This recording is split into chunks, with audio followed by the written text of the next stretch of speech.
Hi guys, welcome back to another failing at farming video. I am just on the mezzanine in one of the barns at the minute, and I've come to look at a nest that a hen has been sat on for a while. We've got quite a few broody hens clocking at the minute, and I've literally just come to check in and see how her nest is doing. She's gone down for some food, so I thought now is my time, and I've just candled all 18 of her eggs, and every single egg is fertile and ready to go. So they've probably got, I would say, some of them are not as far on as others, but I would say we've probably got within the next week 18 chicks hatching.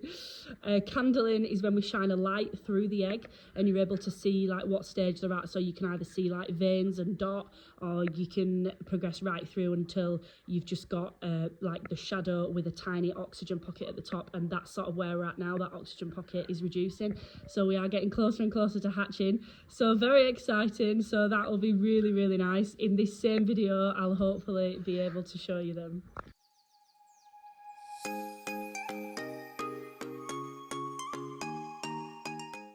Okay, so I've just come into the hay store where we had another girl clock in here. Let me open this door for you. There we go. So she's clocking in here, but the problem she's having is she can't physically fit on them all. So some are going cooler, some of them are staying warmer. So I've just kind of tried to adjust the nest this side so it's more like this, but it was sort of spilling right over here. So sadly these won't all make it because she's just sat on far too many. But I've done a head count now. What I should do is mark them up, but I'm not sure that I've got the right pen to do it. But I need to mark them up and then check every day, and any that are like new, they can come out of the nest, because this is just far too many. This is never going to work. She's going to end up losing a few. So this started out as such a lovely evening. The sunset was absolutely beautiful. The vet had been out and given all of our Valais girls a clean bill of health ready for flushing. Flushing is where we'll put the girls onto a good field with fertility licks, with everything they need, and make sure that they're super fertile, ready for the tuck to go in over the next few weeks. What happened after wasn't such good news.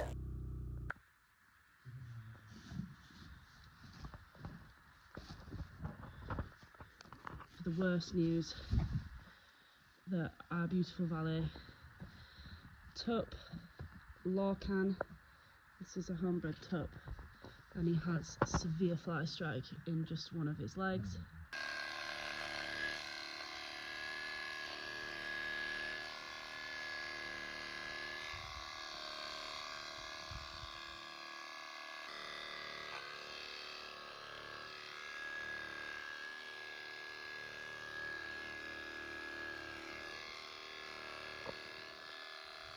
So this is just totally my fault. I'm feeling super guilty about it. So I arrived at the farm yesterday, as I always do. Their field is just by the farm gate, so I'm able to, as I get out of the car, to just open or close the gate. I'm able to just literally have a quick look at the two younger lads in the field together. They both look totally sound and fine, so didn't feel the need to investigate anything any further. This has probably gone on for at least a couple of days now. I've been really poorly this week, in and out of hospital. I'm not making excuses, I'm just entirely stating why this has probably got out of control. I've not been very well, been in and out of hospital, been doing sort of the bare minimum, making sure everything's okay and leaving, heading home, had the two kids with me. It's usually just me and Erin through the week because Tom works full time. And basically, long story short, I've let this totally get away from me. I've not inspected them close enough. I've seen that they look okay on the surface and gone, okay, that'll do. And most of the time, guys, that won't do, especially with breeds like this that are, I would, in my opinion, say a lot softer than some of the commercials. So Tom's blue sprayed his foot here, and obviously his whole leg. The leg is now fully sheared. What the blue spray will do here is it'll draw the maggots back to the surface so we can wash all of those off. You'll see that in the next clip. If you are squeamish, you want to pack your bags now because it's about to get pretty rough. I don't want to haunt your nightmares or anything, guys, but there you go. Yep. The only saving grace here, and there isn't really one, but the only saving grace is that these are still quite juvenile maggots. These are very young. Drowned it in alomycin. And now I need to wash these off. Horrible, horrible things. Horrible things, maggots. This little guy is fine. He seems to have got away with it unscathed. Hose here. Ready to just drown all these guys.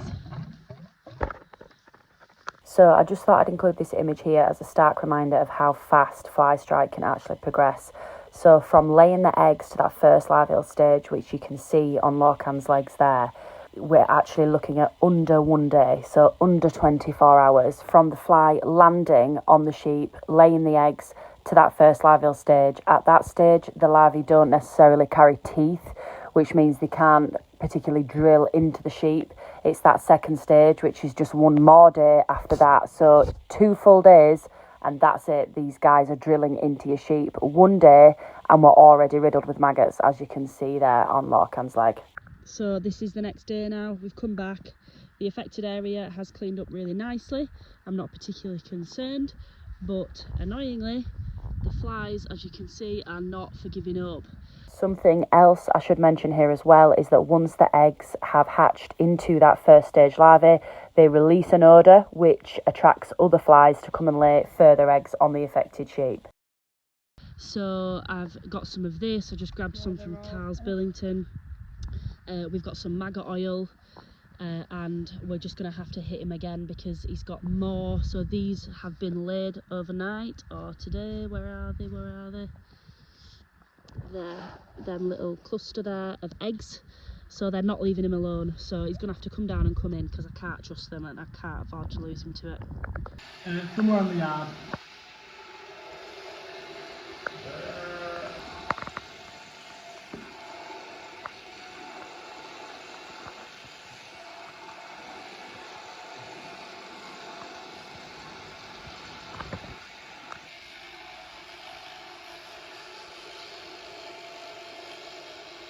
I thought his tail might have some, but... No, all clear. And his bum.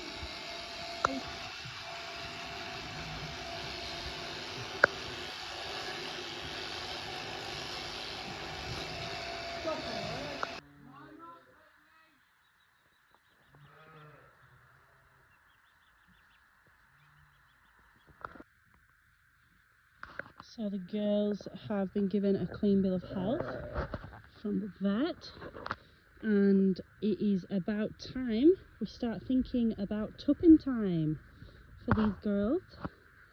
So our lovely tup that we were given actually from somebody who watches our channel is going to be lucky enough to meet the ladies. So we have 2 Oldhams Valais, so here's one and there's the other, and then we have Rose Hall Ina, we have Lulu who's only half Valais, we have Joyful, and we have Knickerbocker. Hey girl. Hey Meredith. Meredith's not getting tucked by the Valais tup.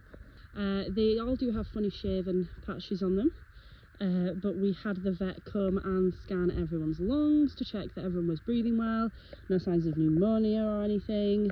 We're just doing all the checks now we need to do. She's having a fecal sample done tomorrow because she's just started scouring over the past few days. What else? They'll have like a general MOT where they'll have their feet done. Hello Poppy, this is Heather, she's so lovely. So they'll have a general MOT done, and we're supplementing them now with pre-tupping licks. Ina is sporting it beautifully for us here. Don't they look silly with these shaved sides? It's just really nice though to just have them scanned and know that everything's good, no one's got a touch of pneumonia or anything, because all things like this put towards how fertile they are at the time. Our tup last year had bad lungs and he was infertile due to it. So yeah, I mean bless him, he had a lot. He was just a very poorly boy, but yeah, so there she is enjoying it. They've just had a bite to eat now. They're back on their champion mix now. So yeah, hopefully we'll have lots of lovely lambs at the beginning of January. We're aiming to be able to lamb towards the back end of the first week of January, so it's all very accurate stuff. You're not meeting him, Meredith, don't get any ideas. I just come out to come check the horses, and they are at the other side of the water. I absolutely love that they can go do that. It just makes me so happy, it brings me so much joy. So they're just having a graze over the water now. They head down at the same time every evening, down to the water, which I just think is incredible. They just live like wild horses now, it's just wicked.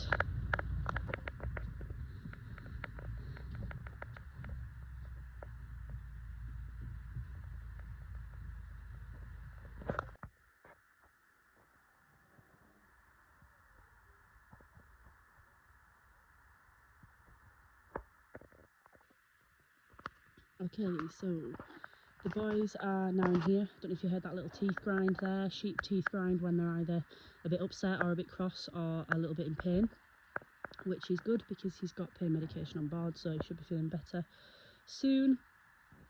So here we've got Logan, who hasn't been affected by the flies whatsoever, and here we've got Lorcán. I am shocked that Logan hasn't been, because they both were suffered Flystrike last year.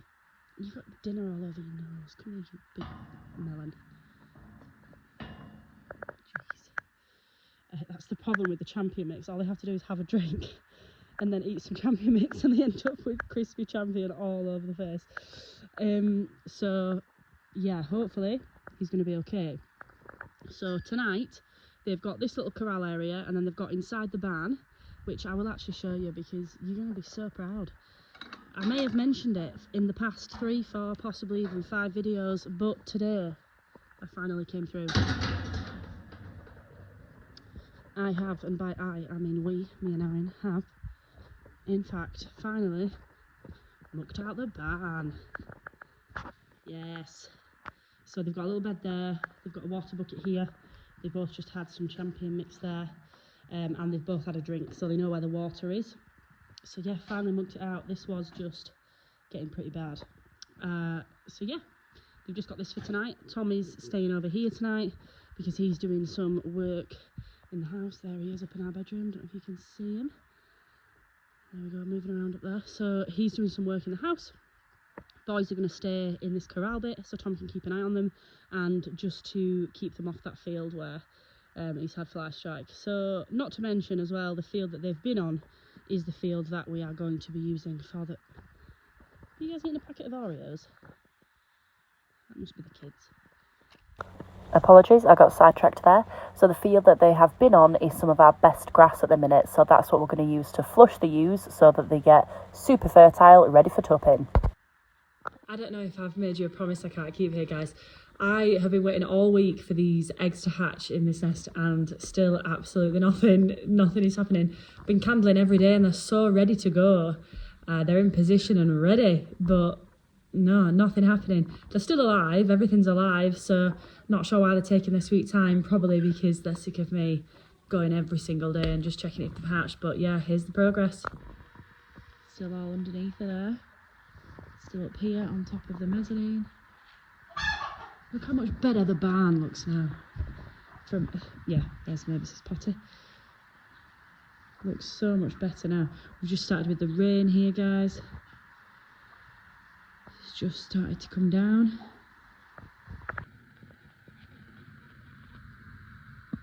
Oh.